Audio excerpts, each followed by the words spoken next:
Buen día. Hola, diputado. Ya están todos los panelistas conectados y ya está todo listo para arrancar la sesión. Muchísimas gracias, muchísimas gracias. Una disculpa, estaba teniendo un poco de problemas con la tecnología, pero bueno, aquí estamos conectados.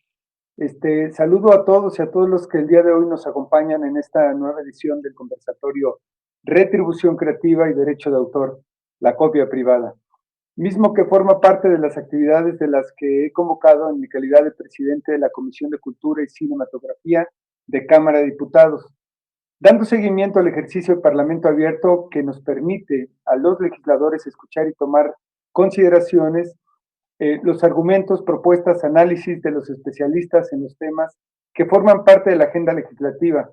En esta cuarta sesión del conversatorio es muy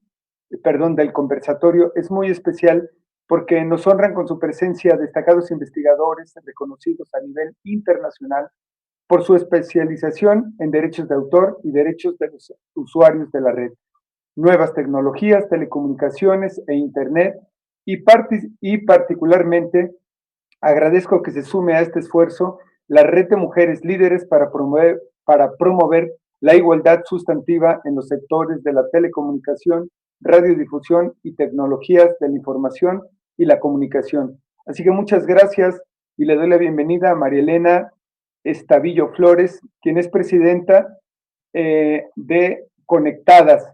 Es un honor trabajar de la mano, por supuesto, por la igualdad sustantiva en este tema, y estoy seguro que también habrá oportunidades de que colaboremos en mucho más, en más dinámicas, en las cuales, pues por supuesto, las estaremos invitando. Le doy también la más cordial bienvenida a mis compañeros y compañeras diputadas que el día de hoy nos acompañan, y especialmente agradezco la ayuda, como siempre, y colaboración de mi compañero y amigo, el diputado federal Santiago González Soto, coordinador de la Subcomisión de Propiedad Intelectual de la Comisión de Cultura y Cinematografía, quien nos ayudará a moderar la parte de preguntas de este conversatorio.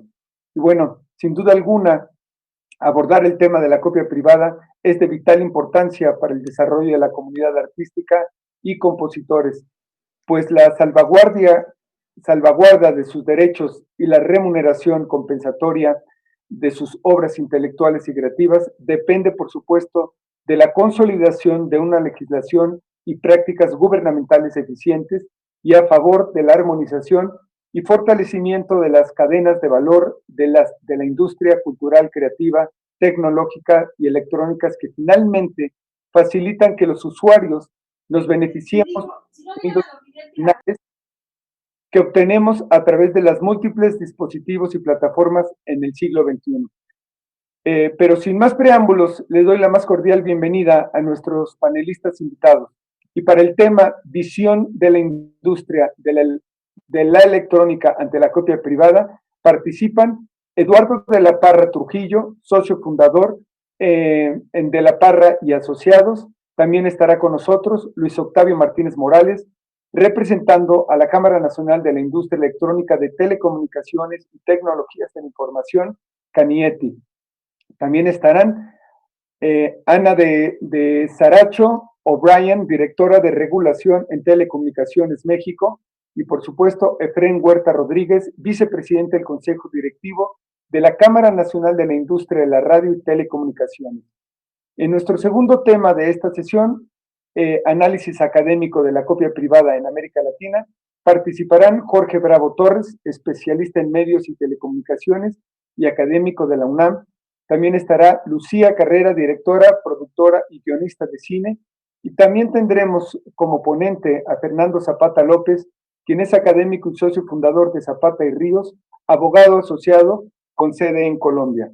Así que, bueno, sin más preámbulos, comencemos, y quiero dar paso a la primera parte de esta sesión en la que abordaremos el tema Visión de la industria de la electrónica ante la copia privada. Así que quiero ceder la palabra hasta por 5 minutos a nuestro invitado Eduardo de la Parra Trujillo, socio fundador en De la Parra y Asociados y especialista en derechos de autor y copia privada. Adelante, por favor, Eduardo, bienvenido. Muchas gracias. Antes que nada, quiero agradecer a la Comisión de Cultura y Cinematografía de la Cámara de Diputados, en especial al diputado Sergio Mayer Betón y al diputado Santiago González Soto, la oportunidad de poder compartir, así sea por unos breves minutos, algunas reflexiones sobre este tema. Y hablando de industria, considero que es muy pertinente hablar de un tratado internacional que impulsará no solo la industria electrónica, no solo las industrias creativas, sino muchas industrias en México, que es el TEMEC, que próximamente tendremos que estar implementando. ¿Y qué nos dice el TEMEC y el marco internacional sobre esta materia? Pues bueno, el TEMEC no toca exactamente el tema de la copia privada, pero nos da una serie de regulaciones, nos da una serie de disposiciones dentro de los cuales se puede insertar la copia privada. Comienzo, por ejemplo, con el artículo 20.69, intitulado Gestión colectiva. Y nos dice este artículo, las partes reconocen el importante papel de las sociedades de gestión colectiva para el derecho de autor y derechos conexos en la recolección y distribución de regalías. Y aquí en la palabra regalías, el TEMEC nos pone una nota al pie de página, la nota 75, que nos dice: para mayor certeza, las regalías pueden incluir una remuneración equitativa. Es decir, dentro del concepto de regalías, que puede ser materia de gestión colectiva de derechos a la luz del TEMEC, se encuentran los derechos de remuneración equitativa, como es precisamente el derecho de remuneración por copia privada. Y termina este artículo del TEMEC dando los lineamientos de las prácticas de la gestión colectiva, que deben ser justas, eficientes, transparentes y que permitan la rendición de cuentas, mantenimiento de registros adecuados y mecanismos de presentación de informes. El propio TEMEC, en su artículo 20.65, nos da otro de los principales soportes internacionales para la copia privada cuando habla de las limitaciones y excepciones a los derechos patrimoniales de autor. Y es que aquí debemos de recordar dos cosas. La copia privada es al mismo tiempo un límite a los derechos de autor y por otro lado es adicionalmente un derecho de remuneración. ¿Qué significa esto? Que, por ejemplo, tenemos un derecho patrimonial, que es el derecho de reproducción, que como regla general nos dice el autor todo acto de copiado, en general, así está planteado el derecho. Sin embargo, los países pueden en su legislación interna poner ciertos límites o excepciones a estos derechos de explotación. Y un límite o excepción es, por ejemplo, el derecho de cita. Nosotros podemos copiar breves fragmentos de una obra para citarlas dentro de otra obra que estemos creando. Otro de los límites es precisamente la copia privada. Las leyes de los países que se acogen a esta posibilidad permiten que todos los ciudadanos hagamos una copia de obras para nuestro goce personal. Entonces, aquí es algo muy importante aclarar porque creo que recurrentemente se confunde.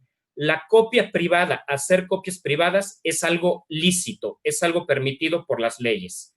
Pero, ¿qué nos dice el TEMEC? Que para que cualquier límite o excepción a los derechos de autor pueda realizarse y sea válido a la luz del derecho internacional, tiene que cumplir la regla de los 3 pasos respecto a la cual Heidi Lung de la OMPI, en el conversatorio pasado, nos dio bastantes luces. Este artículo 2065 del TEMEC precisamente es el que nos habla de limitaciones y excepciones y nos dice que todo límite que ponga un legislador debe tratarse de un caso especial, no afectar la normal explotación de la obra y no afectar injustificadamente los intereses de los autores. Entonces, si queremos disminuir, limitar, poner una excepción al derecho de reproducción de los autores para que hagan copias privadas, debemos cumplir estos requisitos. Y estos requisitos vienen desde el convenio de Berna, e incluso lo ratifica el TEMEC, que las excepciones en este acuerdo no amplían ni reducen lo previsto en el ARTIC, en el convenio de Berna, en el Tratado de la OMPI sobre Derecho de Autor o en el TOIEF, en el Tratado de Interpretaciones o Ejecuciones. ¿Qué significa esto? Pues desde que se creó el convenio de Berna, e incluso en los debates donde se incluyó la regla de los 3 pasos, la Conferencia de Estocolmo de 1967, se dijo que es válido que los países incluyan la copia privada como límite, siempre y cuando venga acompañado de una remuneración equitativa. La remuneración equitativa tiene una función compensatoria. suplir las pérdidas económicas que pueden generarse por esta disminución a los derechos de los autores. Esto que se dijo en la conferencia diplomática y que se pueden revisar la documentación, pues ha sido constantemente reiterada por los tribunales. Por ejemplo, casos en donde se nos ha dicho que no es válido tener el límite de copia privada si no va acompañado de un derecho de remuneración.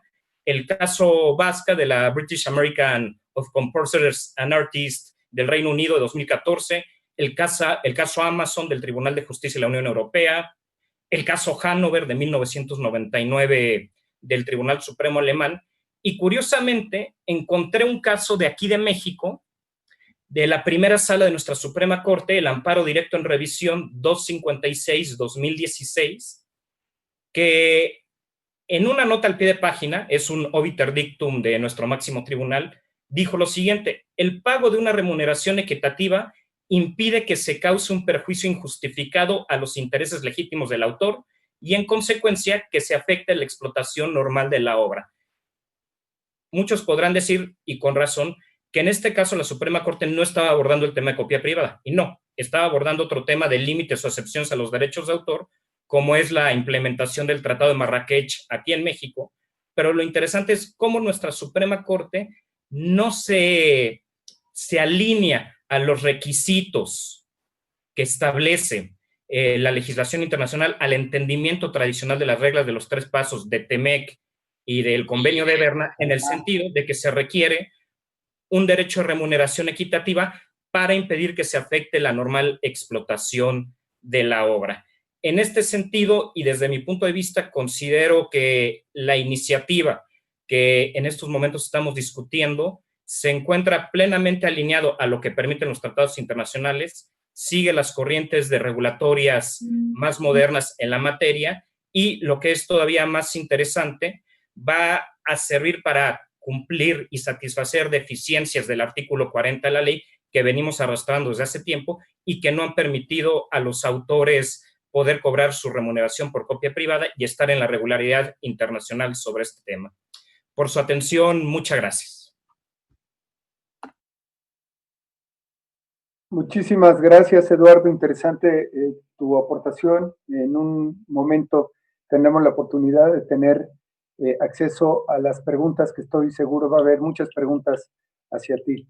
Me gustaría a continuación ceder la palabra a Luis Octavio Martínez Morales, quien es representante de la Cámara Nacional de la Industria Electrónica de Telecomunicaciones y Tecnologías de la Información, CANIETI, que nos ofrece también unas palabras hasta por 5 minutos. Adelante, por favor, Luis Octavio. Bueno, ¿qué tal? Buenos días a todos. Igualmente agradecemos que se nos abra el espacio. Y pues vamos a tratar, básicamente por las limitaciones de tiempo, vamos a tratar de ser muy concisos, tomando en cuenta, bueno, pues que la trascendencia de esta iniciativa que se presentó ahora en abril por los miembros de la propia comisión, y que cabe decir que en realidad no es en materia de copia privada, toda vez que la copia privada se encuentra regulada en la ley desde su expedición en 1996. Lo que sí es nuevo es este canon o remuneración compensatoria que se pretende introducir y que consiste en una cuota que las sociedades de gestión colectiva pretenden cobrar a los fabricantes, importadores y comercializadores de equipos y dispositivos simplemente por la posibilidad de que una persona pueda realizar una copia lícita para su uso personal y privado. En nuestra visión, y como lo podemos ver, pues, se trata de una imposición, de una carga. Aquí pues se dice que no es un gravamen, pero gravamen es sinónimo de carga, no de impuesto.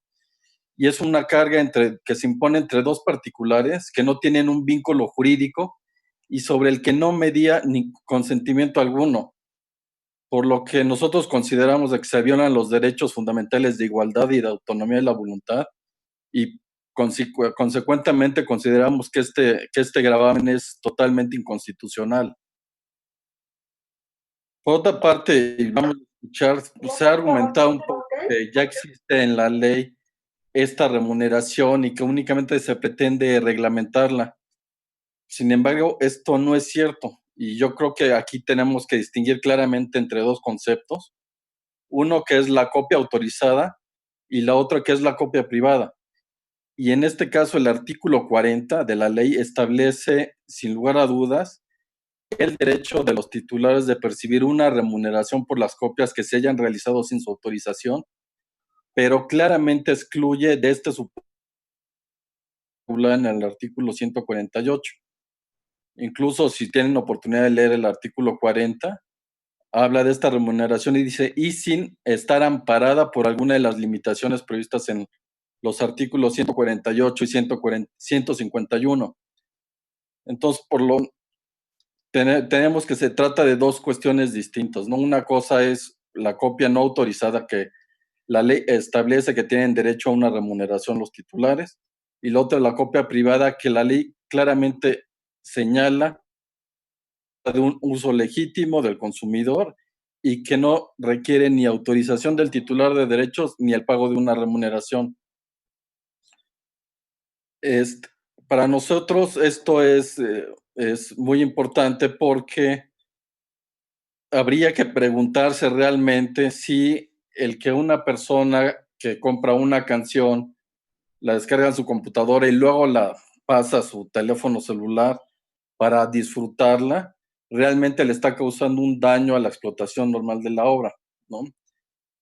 Y esto lo menciono porque en el año 2010 el gobierno del Reino Unido realizó un estudio que incluyó una consulta amplia a todos los sectores y que se conoce como el informe Hargreaves, y en el que recomendó la introducción de la excepción de copia privada, pero sin el pago de un canon o una remuneración compensatoria, ya que se estimó que los titulares de derechos ya consideraban esta posibilidad en el precio que cobraban por sus obras y que en realidad el daño era mínimo o incluso cero. Y por eso la legislación del Reino Unido pues establece la excepción de copia privada, pero no establece un canon compensatorio. Evidentemente esto ha sido impugnado por las sociedades de gestión de derechos, pero pues al día por hoy la regulación británica o del Reino Unido así lo establece. Ahora, un aspecto que nos parece muy importante es que evidentemente la imposición de este canon se va a traducir en un encarecimiento de los equipos y dispositivos, limitando el acceso a esta tecnología de las personas de más escasos recursos, aumentando la brecha digital que ya existe en nuestro país.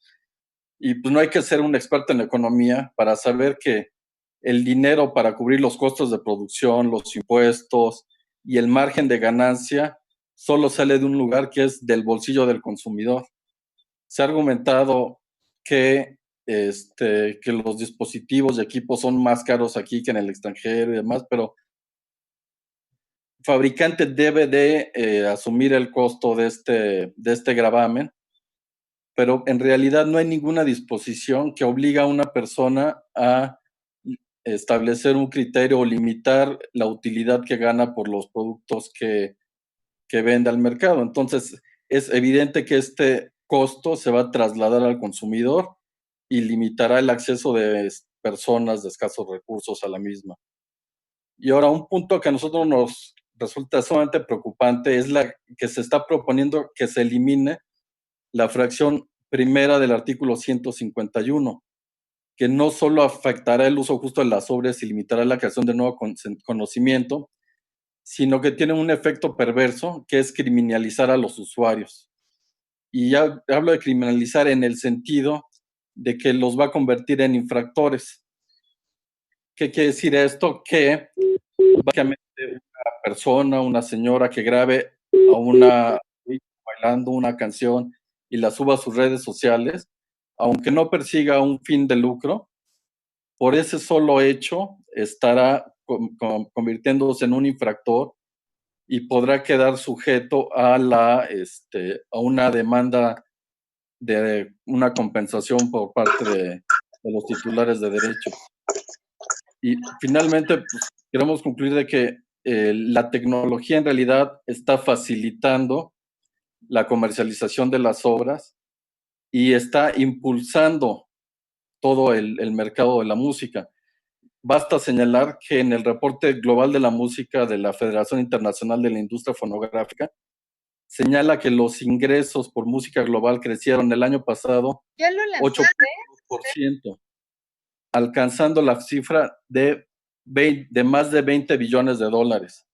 Y este crecimiento fue impulsado básicamente por la música en streaming, que creció tan solo el año pasado 22.9%, lo que ascendió a una cantidad de 11.4 billones, y por primera vez en la historia, esto se ha significado en el 56% del total de ingresos de la música, de la industria fonográfica.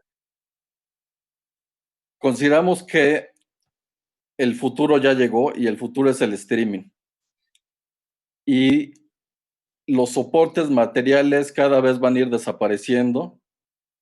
Y tan solo en nuestro país la música en streaming creció el año pasado 17%. Entonces, el imponer una cuota a la adquisición de instrumentos o soportes físicos claramente es anacrónico y va en contra de la tendencia mundial y va en contra del propio discurso de los sociedades de gestión, de que están siendo afectados por la tecnología, cuando en realidad estamos viendo que cada día están ganando más dinero, están incrementando sus ganancias, y todo debido principalmente a la música en streaming y a la música digital. Por nuestra parte, pues, sería lo que aportaríamos por el momento y quedamos a su disposición en caso de alguna pregunta. Gracias. Muchísimas gracias por tu enfoque, Octavio Martínez, quien es representante de Canieti. Me gustaría ceder ahora la palabra a Ana de Saracho O'Brien, quien es directora de regulación en Telefónica México. Y por favor, ¿serías tan amable, Ana, de abrir tu micrófono y exponer hasta por 5 minutos?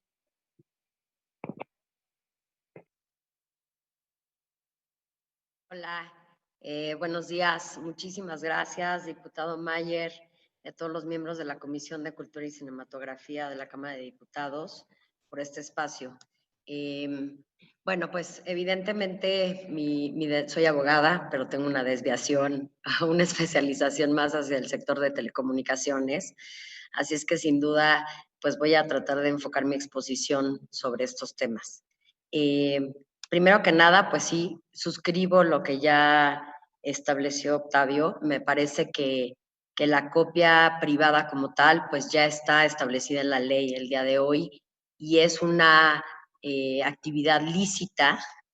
Sin embargo, revisando un poco la iniciativa, pues pareciera que también hay una forma de presuponer que la creación de estas copias privadas, pues corresponde a que sí existe un daño o un perjuicio económico en contra de los titulares de los derechos de las obras.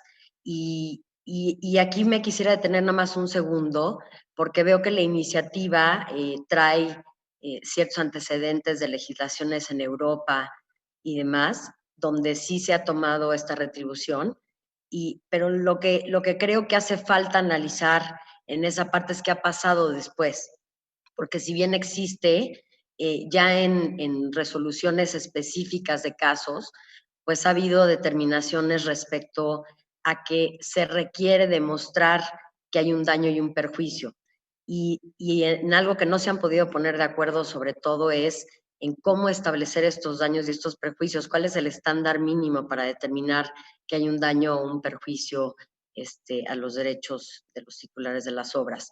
Entonces, creo que esta parte es importante porque la iniciativa no está acompañada de estadísticas ni de información relacionada con los hábitos de uso de los usuarios y la frecuencia con la que se realizan estas copias privadas como para entender si esto realmente trae un daño o un perjuicio de la magnitud que se podría pensar. Y ahora sí, yendo un poco más hacia la parte digital.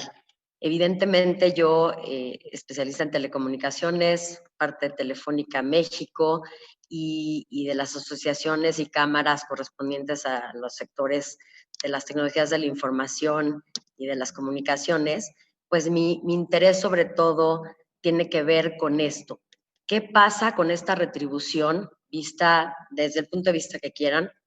El punto es que, como ya lo dijo Octavio, va a afectar a los dispositivos que hoy son tan necesarios para defender el derecho que el artículo 6 de la Constitución consagra, que es pues, el derecho al acceso a las tecnologías de la información y las comunicaciones y a los servicios de radiodifusión y telecomunicaciones y en específico al servicio de banda ancha en el país para todos los mexicanos.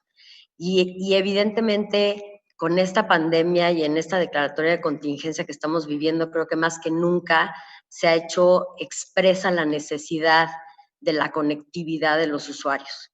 Y si bien de este lado nosotros somos proveedores de estos servicios y los que operamos las redes para que suceda, claramente los dispositivos que están involucrados en esta iniciativa son esos aparatos específicos que la gente requiere para poderse conectar y poder tener el beneficio transversal que dan las telecomunicaciones y la conectividad en desarrollo social, económico y de todo. Hemos visto que la gente ha podido, o algunas personas han podido preservar sus trabajos, su desarrollo escolar, profesional, solamente por el simple hecho de tener estos aparatos.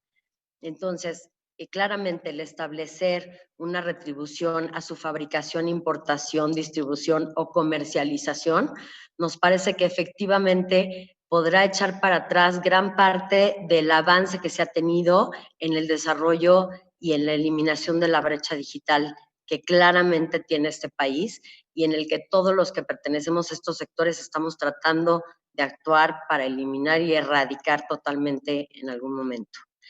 Por el otro lado, creo que sí, tampoco la iniciativa está analizando hoy el desarrollo de los nuevos modelos de negocios que hay y que el entorno digital y estas nuevas herramientas han traído como oportunidad, que son precisamente estos nuevos proveedores de servicios, de plataformas con contenidos de streaming y con servicios licenciados, donde claramente ya existen acuerdos con los titulares de los derechos de las obras y entre ellos ya hay un pago. Estos proveedores lo que hacen es ofrecer los contenidos a los usuarios y los usuarios pagan una suscripción mensual que es a través de la cual acceden. Esto a mí me parece muy importante porque sin duda alguna estas plataformas están protegiendo los derechos de autor existentes y la manera en que se está accediendo a estos contenidos que sea lícita.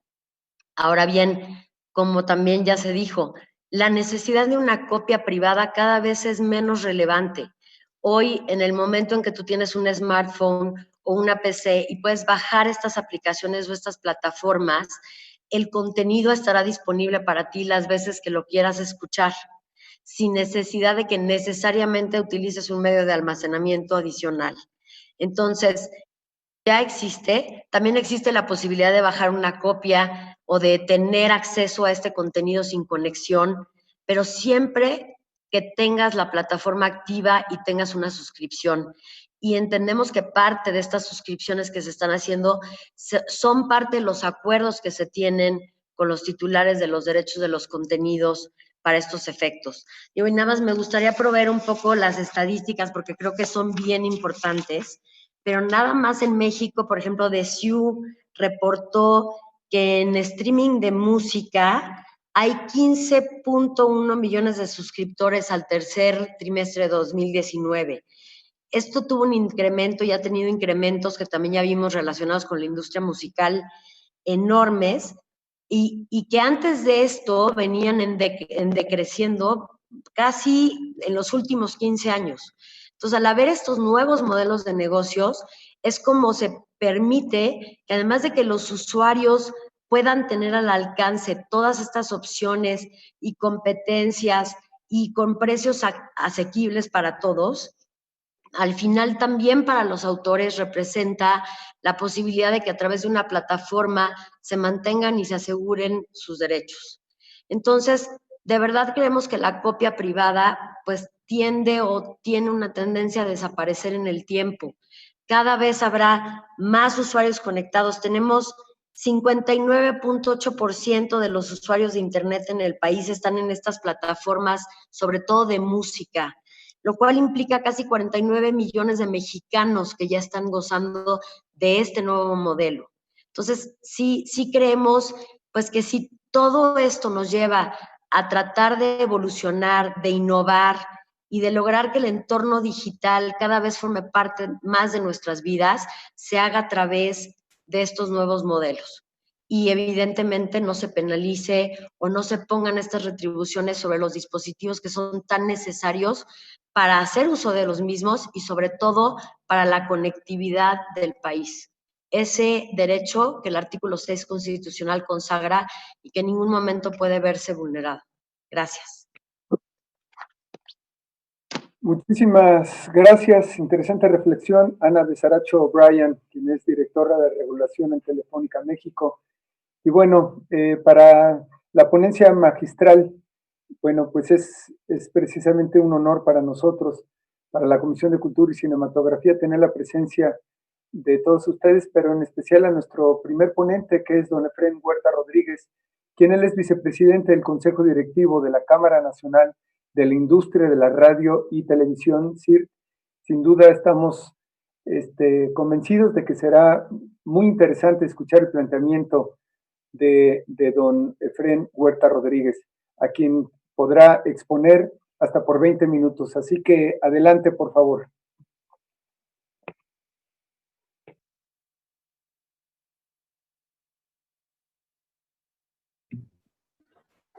Saludos a todos desde la distancia, obligados por las circunstancias que nos afectan. Agradezco al presidente de la Comisión de Cultura y Cinematografía de la 64ª legislatura del Honorable Congreso de la Unión, diputado Sergio Mayer Bretón, y a la Coalición por el Acceso Legal a la Cultura AC, que me permiten participar en estas jornadas para la reflexión de la industria de la copia privada. Agradezco asimismo al licenciado Roberto Cantoral por su exitosa convocatoria para unir firmemente a la comunidad autoral de nuestro país. Mi participación implica la presencia como integrante de las industrias culturales, como son los editores de música y los productores de fonogramas, ambos cuya razón de ser y funcionar es la obra, en este caso la obra musical, y a sus creadores, los actores y compositores. La iniciativa con proyecto de decreto por el que se reforman y adicionan diversas disposiciones de la Ley Federal del Derecho de Autor en materia de remuneración compensatoria por concepto de copia privada, suscrita por el diputado Sergio Mayer e integrantes de la Comisión de Cultura y Cinematografía, significan la culminación de esfuerzos de muchos años por parte de las sociedades de gestión y de los propios autores y compositores para lograr un acto de justicia para los creadores, titulares de derechos de autor y conexos. La tecnología siempre ha estado por delante de los derechos de autor. Nunca hemos podido ni siquiera alcanzarlos. Fue la tecnología que propició la feroz piratería que afectó gravemente a la industria discográfica y desde luego a los autores, compositores y al fisco. Esto se agravó con el advenimiento de la tecnología digital que hoy padecemos. En la exposición de motivos de la iniciativa en comento, se hacen aportaciones y consideraciones con una gran precisión.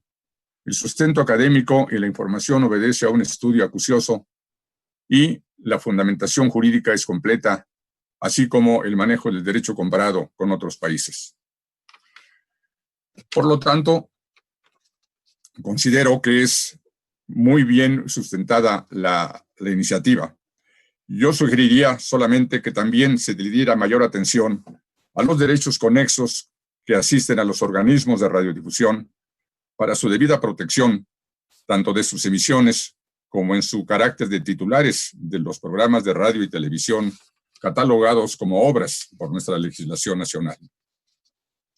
En la propia exposición de motivos se incluye un texto que a mi parecer contiene la filosofía de la iniciativa y que dice textualmente: la tecnología y el contenido son un binomio inseparable que deben siempre mantenerse en equilibrio.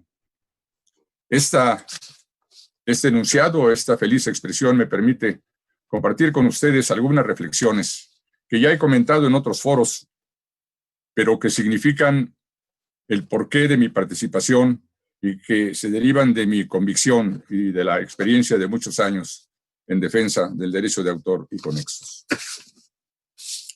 En la era de la información y los tiempos de la tecnología que nos ha tocado vivir, en medio de la vorágine de la innovación y la compulsión por el dominio de los mercados en que nos encontramos, creo que es indispensable hacer un alto en el camino y arrancar un espacio de tiempo a la cotidianidad para preguntarnos y tratar de contestarnos con honestidad intelectual qué somos y qué queremos ser, cuál es nuestro papel como seres privilegiados con inteligencia y voluntad, cuál es el motivo y razón de nuestro paso por la tierra, cuál es el destino moral de nuestra creatividad. Pareciera que en este mundo donde los trascendentales del ser ya no importan y que somos sujetos de un materialismo feroz y de la casi general búsqueda del utilitario, este planteamiento tal parece de cierta ingenuidad como para ser solamente estudiados académicamente. Sin embargo, creo firmemente que estamos en el vértice del tiempo y que si queremos rescatar los valores y principios que nos distinguen como seres pensantes, con una metafísica vocación al bien, debemos privilegiar el pensamiento sobre la técnica. Es importante, desde luego, el desarrollo tecnológico, que también es consecuencia de la creatividad del hombre, y es innegable su avance y perfeccionamiento constante. Por supuesto que el mundo de hoy es de innovación permanente, que impulsa la competencia en bienes y servicios para beneficio y confort de los consumidores y para el crecimiento de las economías nacionales. Hoy los países son prósperos no necesariamente por sus recursos naturales, ni siquiera por su estructura industrial, sino por su nivel de innovación y la capacidad para producir y distribuir bienes que impacten el mercado. En algunas otras colaboraciones he comentado que hace unos años en pláticas con amigos sostenía que el siglo XXI se distinguiría por una combinación de talento y derechos. Y es cierto, aunque a veces no lo parezca. La realidad es que en la segunda mitad del siglo XX nos empeñamos en los avances de la inventiva y el desarrollo de la ingeniería que nos trajo mejores herramientas para vivir mejor y para producir más. Aunque bien es cierto que el impulso de la creatividad no fue el beneficio de la gente, sino en buena medida la carrera armamentista de la Guerra Fría, con el objetivo fundamental de imponer un sistema de vida para el mundo, que todavía no sabemos si es el mejor, pero sí el prevaleciente. Pues bien, decíamos que en el siglo XX se distinguió por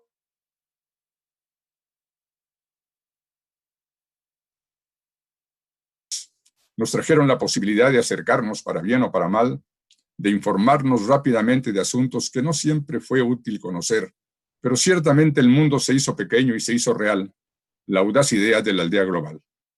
De una u otra manera se facilitó la vida cotidiana para aquellos que podían comprar las computadoras personales y los sistemas informáticos, para las grandes empresas, si acaso para las medianas, pero difícilmente para las pequeñas. Pero en fin, debo aceptar que mejoramos en la posibilidad de acceder al bienestar probable con los avances de la tecnología. Pero la idea es que pusimos especial atención en la ingeniería aplicada a la invención o mejora, a la fabricación, distribución y comercialización de aparatos que nos permiten llegar más lejos y más pronto. Pero no nos preocupamos por averiguar por qué o para qué, y si ello nos haría mejores personas, mejores padres o mejores hijos. Sin embargo, aplaudimos el avance y compulsivamente nos incorporamos a la vorágine de la novedad, ciertamente impulsados por un marketing arrollador y a veces irracional, sobre todo en lugares del mundo sin capacidad económica para su adquisición. A fin de cuentas, al finalizar el siglo XX ya teníamos los grandiosos resultados del avance tecnológico y de la ingeniería de la innovación. Ya teníamos los fierros, aunque seguía y sigue persistiendo el esfuerzo empresarial de hacerlos cada vez más complejos, más pequeños y tal vez más baratos. Ahora nos toca crear, mejorar, interpretar y comunicar los contenidos. Esta palabra que cada vez se escucha más en todos los medios y en toda ocasión.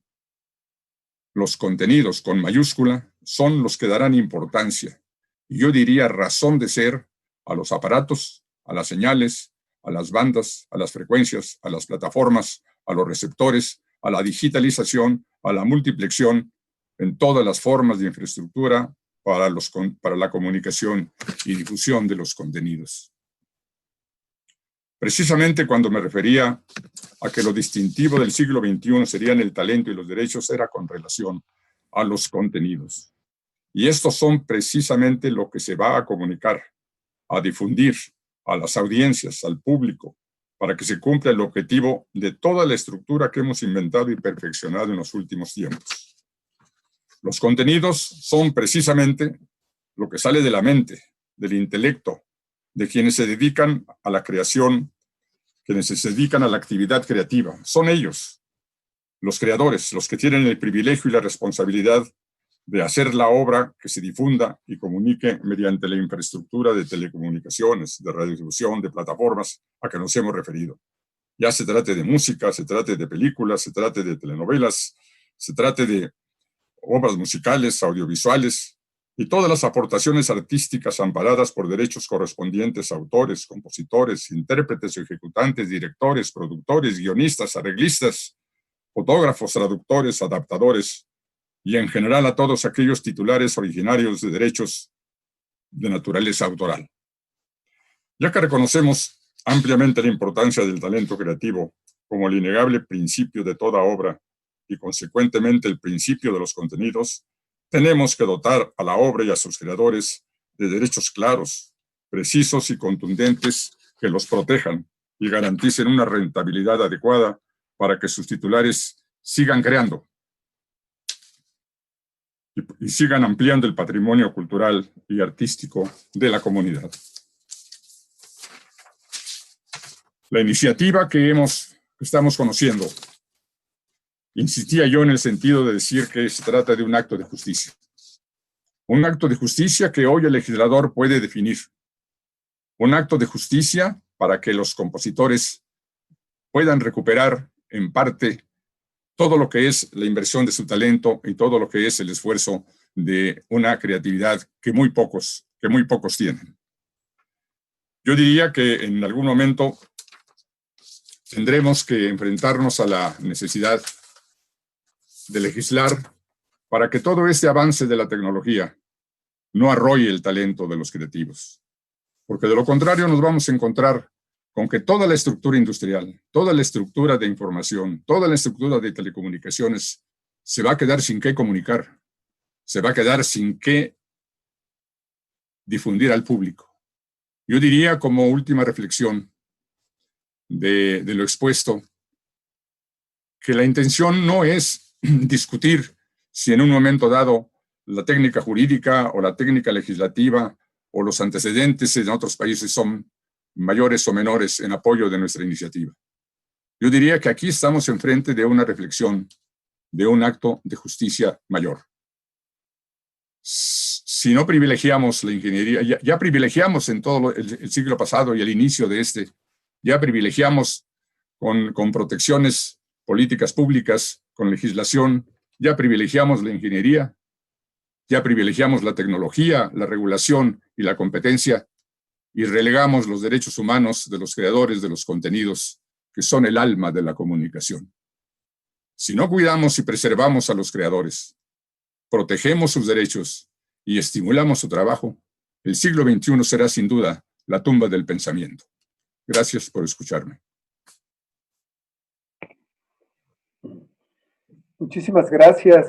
Gracias por esta ponencia magistral, don Efrén Huerta Rodríguez, quien es vicepresidente del Consejo Directivo de la Cámara Nacional de la Industria de la Radio y Televisión, CIRC. Muchísimas gracias, don Efrén.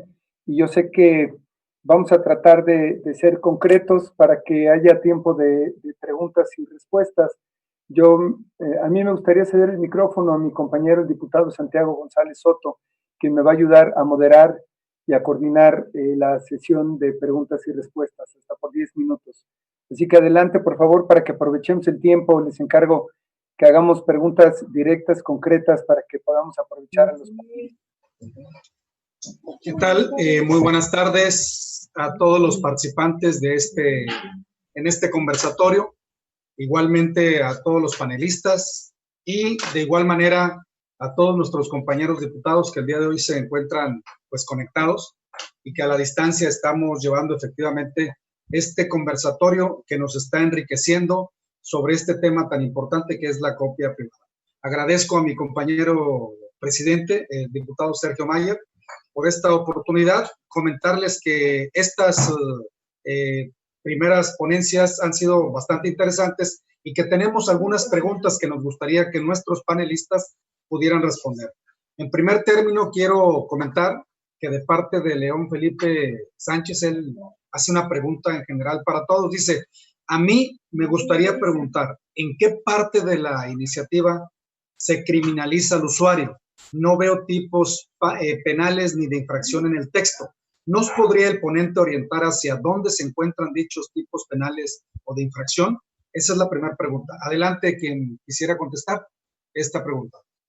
Sí, bueno, yo la voy a contestar porque yo fui el que hizo la aseveración y creo que no escuchó bien León Felipe, porque yo dije claramente que se dice criminalizar en el sentido de que los usuarios se vuelven en infractores. Si ustedes leen el artículo 151 y en su fracción primera dice que no constituye una infracción a los derechos de autor aquellos usos cuando no se persiga un interés económico, un beneficio económico. Y fue básicamente el caso que di de una persona que pudiera grabar a su hija bailando una canción protegida por derechos de autor y la sube a sus redes sociales. En ese momento, esa persona ya está infringiendo los derechos de los titulares si se elimina esta fracción. ¿Ok? Y evidentemente no va a ser sujeto a una sanción penal porque el Código Penal es muy claro en establecer que solo hay delito cuando hay un fin de lucro, pero sí se convierte en una infracción a los derechos del titular y queda esa persona expuesta a que el titular de derechos o la sociedad de gestión le vaya a demandar por la vía civil el pago de una compensación. Entonces, haciendo esa acotación fue que se realizó mi comentario. Muchas gracias al maestro Luis Octavio Martínez. Igualmente hay otra pregunta, también de parte de Luis Felipe Sánchez. Pregunta para todos. Él dice, perdón, es de Javier Tovarich Mocam, para todos. Carlos Ramos, pregunto, ¿en realidad crees que los fabricantes van a renunciar al total de sus ganancias? ¿Crees que eso es muy ingenuo? ¿Será el consumidor quien asuma ese pago? Esta es la pregunta que hace Javier Tovarich Mocam. Adelante, quien quiera responder. Sí, señor diputado, si me permite, me gustaría dar respuesta a la pregunta. Precisamente en la intervención de Luis Octavio habló de las consultas que se hicieron en 2010 en el Reino Unido. En 2011, en el propio Reino Unido, la Oficina de Propiedad Intelectual del Gobierno hizo un estudio económico sobre el impacto que tendría la remuneración por copia privada, tomando en cuenta la experiencia en los países de la Europa continental donde ya se cobraba. Y la conclusión a la que se llegó es que no necesariamente, y en la gran mayoría de los casos, no eran los usuarios quienes pagaban. Y se ponían ejemplos. Los productos innovativos como tablets, smartphones, al momento en que se introducían al mercado, el fabricante absorbía como costo la remuneración por copia privada, que además era mínima. En productos de alto valor competitivo, quien asumía el costo era el distribuidor o el retailer, el minorista del punto de venta. Y para dar también un comentario a la pregunta anterior que hacía León Felipe a todos, creo que la respuesta de Luis Octavio del artículo 151 no está comprendiendo bien, porque el ejemplo que nos pone de alguien que graba la canción, bueno, eso no está regido por artículo 151. Artículo 151 es de derechos conexos. el ejemplo que pone se rige por el artículo 148, que es el que estamos discutiendo, y en el que nunca ha existido este requisito de la fracción primera del 151. Se trata simplemente de homologar las dos fracciones, tanto derechos de autor como derechos conexos. Gracias. Qué amable al maestro Eduardo de la Parra. Igualmente, la siguiente pregunta la hace Hugo E. para todos.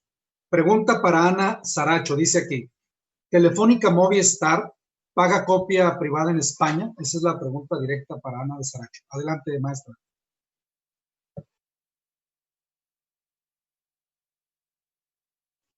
Si pudiera encender, ahí está. Adelante, le escuchamos, Ana. Perdón, se cortó un poco mi conexión. ¿Me podría volver a repetir la pregunta, diputado? Por supuesto, saludándole Ana de Saracho, la pregunta que nos hacen así de manera directa es, ¿Telefónica Movistar paga copia privada en España? Bueno, Telefónica, recuerden que es el operador de servicios de telecomunicaciones y claramente, aunque como aquí sean obligados, solidarios, al final esto corresponde en primera instancia a fabricantes, importadores de equipo, ¿no? Que no son nuestro caso. Yo como lo expresé en mi participación, mi involucramiento en esta iniciativa tiene que ver con todo el entorno digital. Esto es un nuevo ecosistema, esto es un ecosistema en el cual participamos diversos agentes, los prestadores de servicios y operadores de redes, pero también los fabricantes de equipos, pero también los proveedores de contenido. O sea, al final somos hoy un nuevo ecosistema en el que tenemos que comulgar todos o aprender a convivir de tal manera que tengamos efectivamente nuestros derechos sin transgredir otros, pero todos con el firme propósito de lograr la conexión, en este caso, del país, ¿no? Entonces, aquí, digo, por ejemplo, sí me gustaría dar, porque además vi que hay una pregunta referente a esto. Por ejemplo, tengo un caso aquí de los que revisamos, donde una de las cuotas que está en la iniciativa, por ejemplo, en Alemania hay un costo de 6.25 euros por un smartphone de más de 128 gigas. Y aquí en México está en 149 pesos. Entonces, sí vemos que los costos son, en algunos casos hasta superan los establecidos en Europa, y claramente también la estructura de costos de los equipos terminales o estos dispositivos que hablan son distintas en cada país. Entonces, creo que tenemos que concentrarnos en el caso mexicano, y para este caso, para el nivel de la penetración de este tipo de dispositivos en la población y sobre otros objetivos que se pretenden cumplir, estas cuotas sí podrían representar que ciertos equipos que son necesarios para otras, como la conectividad a Internet, o sea, no necesariamente para la reproducción de copias privadas, o sea, esto es simplemente una funcionalidad que tienen los equipos, pero claramente no es su uso originario o primario, sobre todo en el caso de smartphones, tablets y demás. Hoy, más que nada, esas cuotas de almacenamiento que tienen estos equipos son para producción de contenido propio. Son fotos, son videos y demás que las propias personas producen. Entonces, al final, lo que quiero decirles, y por eso involucré a los proveedores de este tipo de servicios de plataformas de streaming, porque yo considero que sí tienen que ver, es que hacen que uno ya no tenga que almacenar físicamente, o sea, tener un medio físico para almacenar estas obras. Entonces, sí creo que este es el entorno en el cual mi participación es importante. Pero a mí me gustaría si pudieras responder concretamente la pregunta que hicieron, si Telefónica Movistar paga o no los derechos de autor allá, los derechos de copia privada, perdón. Tendría que revisarlo bien y si quieren ahorita regreso con ustedes en lo que hacen el resto de las preguntas. No, dejamos pendiente esta última parte en donde el diputado Sergio Mayer... Me gustaría nada más en relación con España. Adelante, Luis. El caso de España y el canon compensatorio, ha sido un desastre. Se estableció en los 90, luego en 2006 se trató de reglamentar una ordenanza de 2008 que la Audiencia Nacional declaró nula, y en 2011 tiraron todo este modelo en el que los fabricantes tenían que pagar una cuota compensatoria. Fue derogado en 2011 y se sustituyó por una compensación equitativa con cargo a los presupuestos generales del Estado. Es decir, como si el presupuesto de egresos de la Federación destinara una partida para compensarle a los titulares de derecho por el supuesto daño que significa la copia privada. Evidentemente, pues esto trajo una serie de demandas por parte de las sociedades de gestión y terminó pues hace un par de años con la nulidad de este sistema, pero básicamente basado en el principio de que en los presupuestos del Estado no se podía hacer un análisis completo de una estimación de los supuestos daños que perciben las sociedades de gestión. Otra vez al modelo, bajo enormes cantidades de críticas por lo anacrónico que es el sistema. Entonces, me parece que el de España no es el mejor de los ejemplos. Gracias. Bueno, pues ahí está una parte de la respuesta, dada ya también por Luis Octavio a la pregunta, y en espera de lo que comentaba hace unos momentos el diputado presidente Sergio Mayer, respecto a la respuesta concreta de si hay un cobro directo de Movistar allá en España. La siguiente pregunta tiene que ver con el tema siguiente. Dice aquí, de Carlos Gómez, respecto a los precios finales, les pregunto cómo se pueden explicar diferencias de precios de un mismo producto hasta de un 50%. ¿No creen que esto se debe a que es un mercado muy competitivo en toda su cadena? Si hay diferencias de hasta 5,000 pesos en un celular, ¿cómo afectarían 99 pesos cargados en el origen de la cadena? ¿Qué importancia tiene? ¿Cuánto afectaría? ¿Renunciaría un minorista a ganar o mantener cuota de mercado por algo que representa centésimas o milésimas de su precio final? Esa es la pregunta. Igualmente es para todos la pregunta. Adelante. A mí me gustaría contestar esa pregunta. Pues sí, efectivamente los estudios económicos es lo que demuestran, que no incide necesariamente en el costo final del producto. Es más, tenemos un ejemplo muy vívido aquí en México. Por la imposición del impuesto al valor agregado a plataformas digitales de streaming, algunas plataformas como Netflix decidieron aumentar el precio a sus consumidores. Otras, como Uber, decidieron mantener el mismo precio y eso cargárselo a los choferes.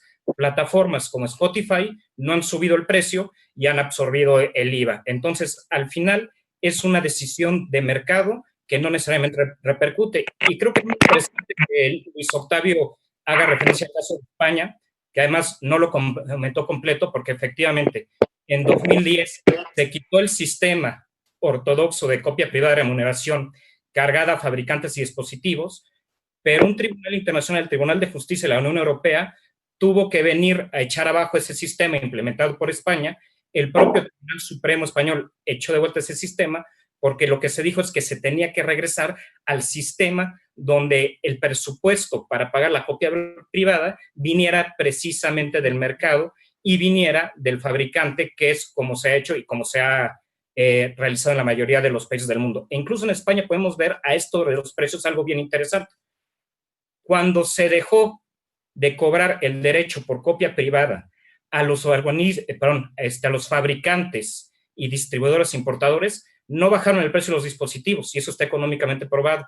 Y ahora que se regresó al sistema anterior, tampoco subieron, los precios siguieron siendo similares. Entonces, creo que las experiencias económicas y los estudios empíricos serios nos demuestran cuál puede ser el alcance económico de esto. Gracias. Muy amable también al maestro Eduardo de la Parra. Les quiero comentar, hay muchísima participación, les agradecemos bastante que participen, que pregunten, que estén en el chat de manera continua. Lamentablemente el tiempo nos está ganando. Tenemos una pregunta más y nos encantaría mucho que las respuestas de igual manera fueran muy cortas. De hecho, entre los participantes también se encuentra el doctor Juan Manuel Alcocer, que es secretario de Investigación Científica y Desarrollo Tecnológico de la Universidad Autónoma de Nuevo León, a quien le agradecemos también esté presente. La pregunta es la siguiente: si la tendencia es hacia el streaming, ¿por qué razón los dispositivos siguen sumando memoria y sus precios aumentan en proporción? Si existieran dispositivos que impiden el acto de copia privada para música, películas, libros, cuadros, las empresas de Cañete consideran que los podrían vender al mismo precio final que los dispositivos, si así lo permiten. Es pregunta directamente para la gente de Cañete. Adelante.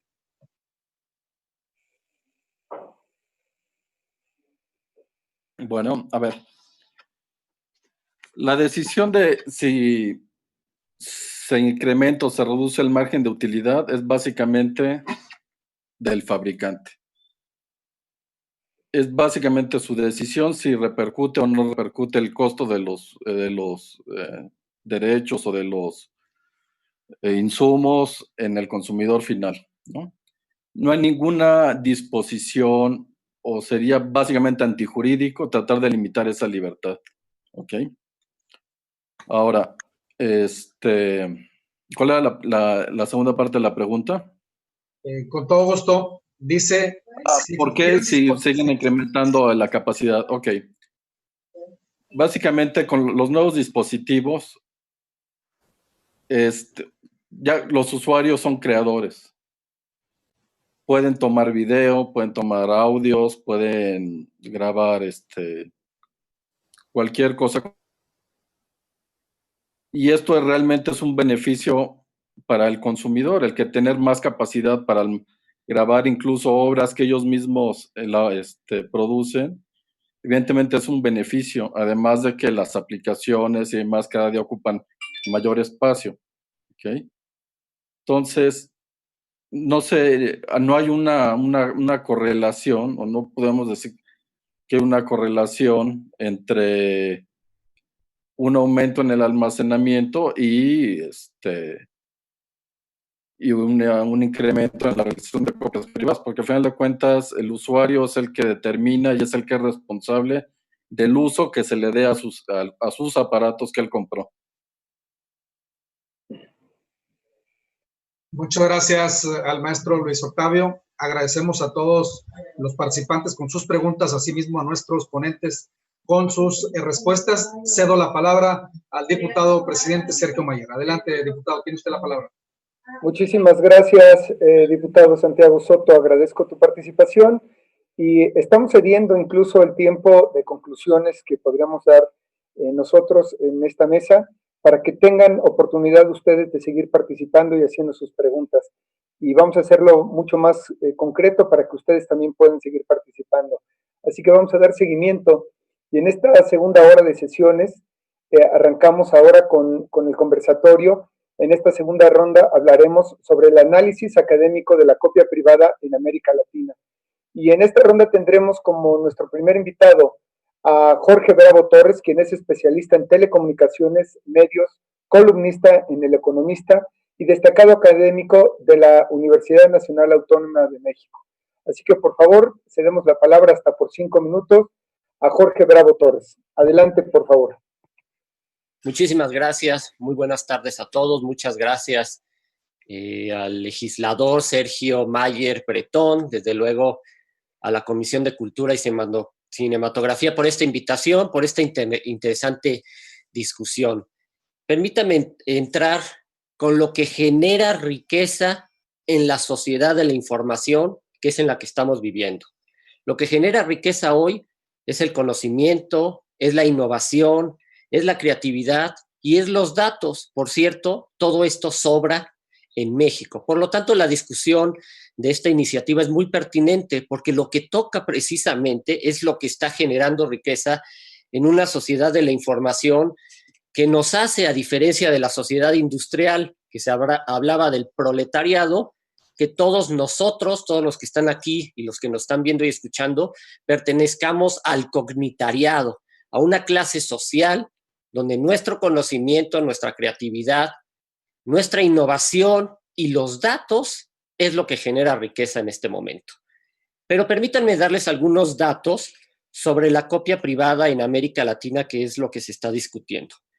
Por ejemplo, los países que tienen copia privada, pero sin recolección en América, son 2. Los países que tienen copia privada, pero sin el compromiso, son 17, e incluso aquí está México incluido. Los países que tienen recolección y distribución de lo que se recolecta son 4. Sigo hablando de América, el continente. Y los países que tienen la recolección y la distribución son 4. Me refiero a Canadá, Estados Unidos, Paraguay y Perú. Ahora déjenme darle los datos de otras regiones. Los países que tienen copia privada, recolección y distribución, que es lo que se busca en esta iniciativa, en Europa son 27. En Asia son 4 y en África son 3. Mi primera conclusión es que estamos ante una iniciativa y un concepto muy europeo, donde claramente la mayoría de los países europeos son los que tienen este concepto de la copia privada, y tengo que aclarar que no somos Europa. También es importante aclarar que Europa no es un éxito en todo este tema de los contenidos. Sí lo es Canadá y sí lo es Estados Unidos, pues porque ellos tienen una industria cultural muy poderosa. Creo que tenemos que ver que América Latina no tiene las condiciones de Europa y no tiene las condiciones de Canadá y Estados Unidos por razones obvias. Me parece que la iniciativa, a pesar de que habla de dispositivos móviles, a pesar de que habla del ecosistema digital, me parece que tiene una visión predigital y no una visión digital de lo que está ocurriendo en este momento y que de alguna manera ya expusieron algunos. Cuando se hablaba de la piratería, el problema no era la piratería, el problema era la distribución. Cuando se amplió la distribución con las plataformas, la piratería se disminuyó. De hecho, ahora el discurso de la piratería ya no es la propiedad, ahora es el riesgo de los datos, o sea, cambió el discurso de la piratería.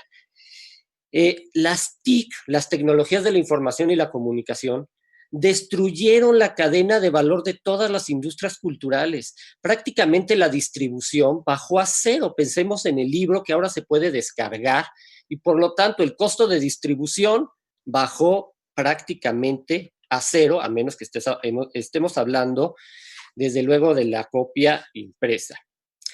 Todas las iniciativas de la copia privada eran antes de esta explosión del ecosistema digital. Los dispositivos de los que se hablaban, como las fotocopiadoras, los escáneres, las grabadoras, no eran dispositivos conectados. En efecto, esas tecnologías o esos aparatos reproducían copias y por eso fomentaban de alguna manera la piratería. Pero es totalmente infundado que se piense que un smartphone, un teléfono, una tableta o una laptop tiene únicamente esa capacidad de reproducción de una copia. Nosotros no conocemos necesariamente qué uso le está dando el usuario. En efecto, tiene muchos más y no olvidemos que no se usa nada más para almacenamiento. Hay algo que se llama la nube. Ese contenido está en un espacio que es distinto al físico, al del dispositivo. Por lo tanto, no tienen una sola función. Los dispositivos tienen muchas y es algo que ya se mencionó. Considero que se necesita una visión digital de la propiedad industrial y de los derechos de autor, y siento que eso falta en la iniciativa, pero sería muy importante que lo tuviera y sería muy visionaria por parte del señor diputado Sergio Mayer. Llevemos al extremo el argumento. ¿Por qué los medios de comunicación institucionales no pagan el contenido generado por los usuarios?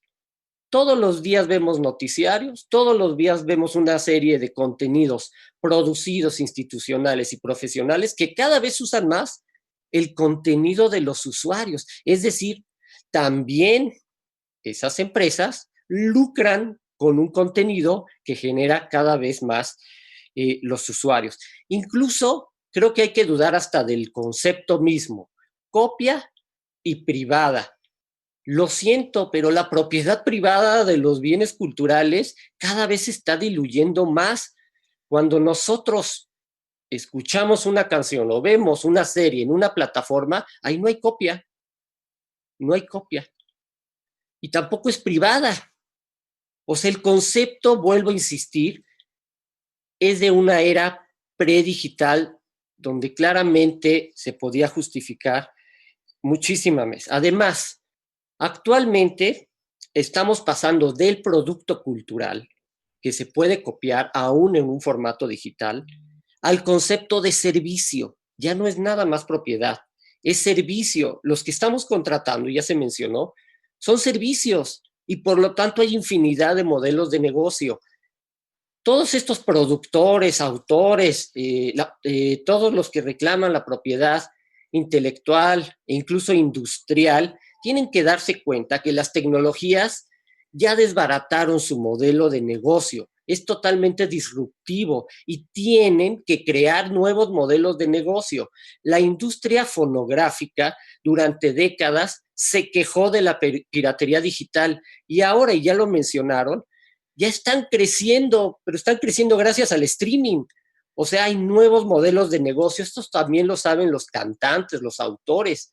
Hay que hacer más conciertos, no solo pensar que van a vender millones de discos, porque además no sé quién compre millones de discos en este momento. Lo digital ha ampliado enormemente la oferta de bienes y servicios. Antes el contenido era limitado y claro que tenía mucho sentido la propiedad intelectual y de autor, pero ahora vean cuántas plataformas hay, cuántos canales digitales hay, cuántas señales de contenido hay, cuántas plataformas de libros y publicaciones. O sea, se ha ampliado, por lo tanto hay más posibilidades de obtener ingresos.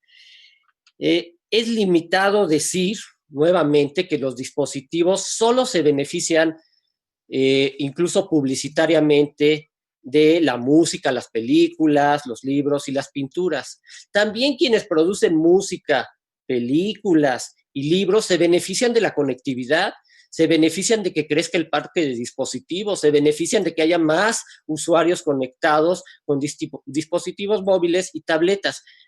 Creo que las dos partes se ayudan, creo que las dos partes deberían de colaborar, creo que las dos partes deberían de ver que el otro les ofrece muchísimos beneficios y no necesariamente irse contra unos fabricantes o unos importadores.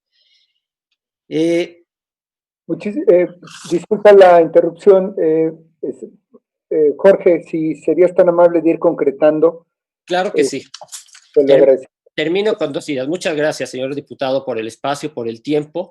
La nueva visión digital de este tema tan importante al que usted nos convoca no contempla toda la economía de datos, no contempla inteligencia artificial, por ejemplo, no contempla innovación. No es un marco eficaz, no es una política eficaz que contemple la economía digital. Por ejemplo, la inteligencia artificial va a producir obras. ¿Quién es el autor de esa obra? ¿El algoritmo? ¿La empresa? ¿Quién? Entonces estamos ante un tema sumamente complejo y termino mi intervención agradeciendo, pero no sin mencionar lo que dice Francis Gurry, que todos ustedes conocen y que es el director general de la Organización Mundial de la Propiedad Intelectual. Francis Gurry dice, todavía no queda claro cuán eficaz será el sistema clásico de propiedad intelectual para abordar todas las cuestiones derivadas de las tecnologías impulsadas por datos que dominan la economía digital. Sin duda, plantearán dificultades importantes a los encargados de formular políticas de propiedad intelectual como lo que estamos discutiendo ahora. Muchísimas gracias a todos. Al contrario, muchas gracias a ti, Jorge Bravo Torres, quien es especialista en telecomunicaciones, medios, columnista en El Economista y destacado académico de la Universidad Nacional Autónoma de México. Gracias por tu participación. Estate pendiente por si hay preguntas en un ratito. Y me gustaría ceder la palabra a continuación a Luis Carreras, Lucía Carreras, quien es directora, productora y guionista de cine, quien nos va a ofrecer un punto de vista. Así que adelante, por favor, Lucía. Hola a todos. Muchas gracias a la Comisión de Cultura y Cinematografía de la Cámara de Diputados, al diputado Sergio Mayer por abrirnos este espacio para hablar. Yo quisiera comenzar recordando que estos conversatorios en su convocatoria se proponen para promover la reflexión, para generar propuestas y acciones tendientes a apoyar a los creadores en el contexto de la emergencia. Y lo señalo para remarcar que se especifica apoyar a los creadores. Y creo que desde ahí es desde donde a mí me toca hablar al ser cineasta. También lo remarco porque si bien es cierto que debido a la emergencia, la situación se ha complicado para muchos, no solo para los autores, lo sabemos todo. Es un hecho también que desde antes los creadores estamos desprotegidos y es importante señalar que no contamos con seguro social, no contamos con jubilación, no tenemos beneficios de ley, incluso muchos vivimos al día y entre proyectos. Una de las cuestiones que debería ser un sustento permanente y fundamental para nosotros son nuestras regalías y el pago del derecho de uso de nuestras obras, que son nuestro mayor patrimonio y muchas veces realmente es el único patrimonio que tenemos. El tema de nuestros derechos como creadores no es algo que se vuelva relevante solo en este contexto, viene de mucho antes. Y no en balde el tema de la copia privada y muchos otros temas que están relacionados se vienen empujando sin éxito desde hace mucho tiempo y considero que es imperante que eso camine y que suceda ya. Y creo que es el momento además. Por ejemplo, el tema de las regalías, que son inalienables e irrenunciables de nuestro derecho moral como creadores de una obra, en mi caso, obviamente, cinematográfica. Sin embargo, la verdad es que recibimos pocas regalías, salvo contadas excepciones de películas muy exitosas. Esas regalías son pocas por el porcentaje, pero más aún tienden a ser pocas porque se pagan, en el caso del cine, por ejemplo, exhibidores que no todos lo pagan, plataformas que no pagan y muchos otros espacios en los que nuestras películas tienen pases, que no vale la pena ni siquiera señalarlos, que no están pagando un centavo de regalías a las sociedades de gestión y se vuelve necesario que estas entablen a veces demandas que son eternas para cobrar lo que es legítimamente nuestro. A veces las mismas sociedades simplemente dan estas regalías por perdido y es parte de nuestro patrimonio, es nuestro derecho de retribución sobre el acto creativo.